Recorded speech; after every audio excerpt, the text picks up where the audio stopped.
Today on the Ask BP podcast, we're going to be talking about what was the biggest mistake turned lesson that I've ever made. Stay tuned. You're listening to another Bigger Pockets Ask BP podcast, where you'll hear short, direct answers to your biggest real estate questions. Submit your question today on Facebook, Twitter, or the Bigger Pockets forums by using hashtag AskBP. And don't forget to pick up your copy of the Ultimate Beginner's Guide to Real Estate Investing and other great content when you sign up for your free account at biggerpockets.com. With that, let's get to the show. What's going on, everyone? This is Brandon with the Ask BP podcast, and today I'm going to be talking about the mistakes that I've made that helped me become a better investor. And so today's question comes from Morgan from Baltimore, Maryland, who asked, "What was your biggest mistake turned lesson?" All right, I got a really good story about this because this is a tragic one that, not tragic, no one died, but it was a rough story. It was a rough thing that took 2 years of my life away from me, and I ended up making no money and ended up actually losing some on this deal. And I learned a lot of really valuable lessons in this process. So let me tell you about that. The property was called the Martin Flip. That's what I called it. It was a gigantic, amazing house that was located in a great neighborhood on top of this beautiful hill that you could even see the ocean if you were up on the top floor. Now, it sounds like a really cool property. I got an amazing deal on it. So first of all, the property was originally listed around, I think, $85,000 or $90,000. Now, again, I live in a kind of a cheaper area, but it was listed pretty high. When it came on the market, I saw it, and it actually was not a single family home. It was a duplex. It was a top and bottom duplex, and it was in decent condition. Honestly, it needed some paint and carpet, not even carpet. Carpet upstairs, but downstairs it had good carpet. It needed some paint, just maybe some countertops. I was thinking maybe it probably needed $20,000 to $25,000 of work to make it look really, really rent ready and nice. But you know what? I'm smarter than that, right? I'm like, you know what? I've been watching the flipping shows. I'm going to flip this house. And so I was like, I'm going to turn this duplex into a gorgeous, gigantic, beautiful single family home. And I'm going to do it on my own, or at least me and my wife. So me and my wife went to work on this property. Again, I didn't say this. We bought, again, they listed at $80 some thousand. I offered them, I think, $60. They didn't take it. I'm like, okay, well, whatever. 3 months went by, or 4 months went by, sat on the market. They kept dropping their price.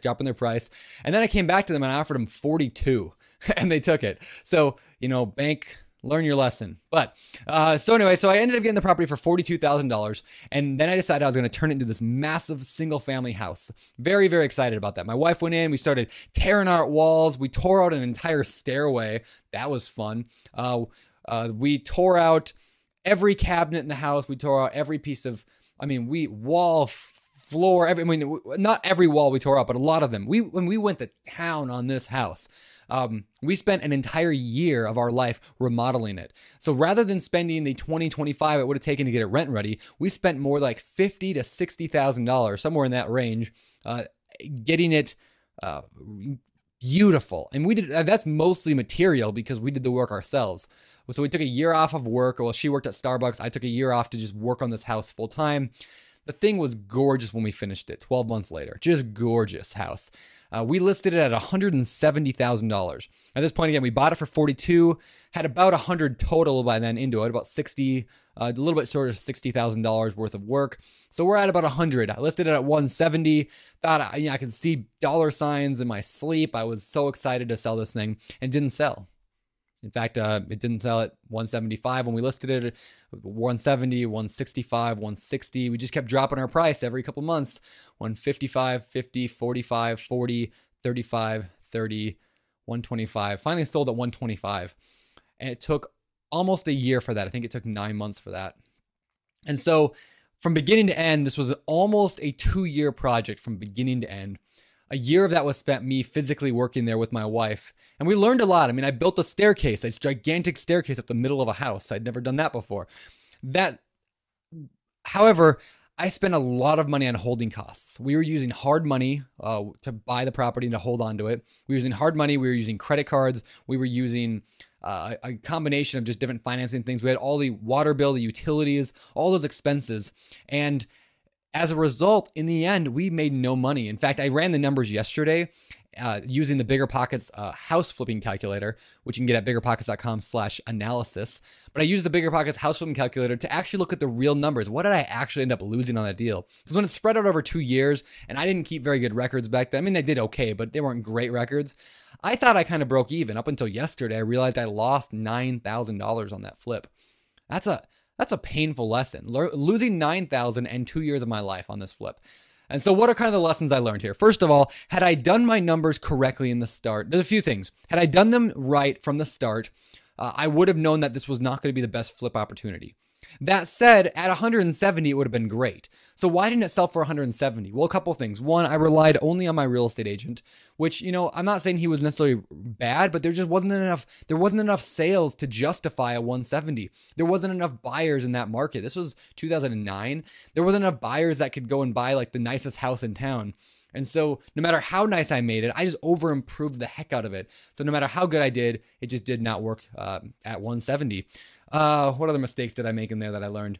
I guess don't do your own work. That was a good mistake. I mean, I wish, looking at this property now, I wish I would have turned it into a rental. The $25,000 would have been in and out in a month or two, getting it fixed up just as a rental property, put a new roof on it, new driveway, paint job on the outside, paint and carpet inside, would have been in and out, would have been an amazing, property. I would have had $65,000, $70,000 max into the property and would have been renting it out for $2,000 a month.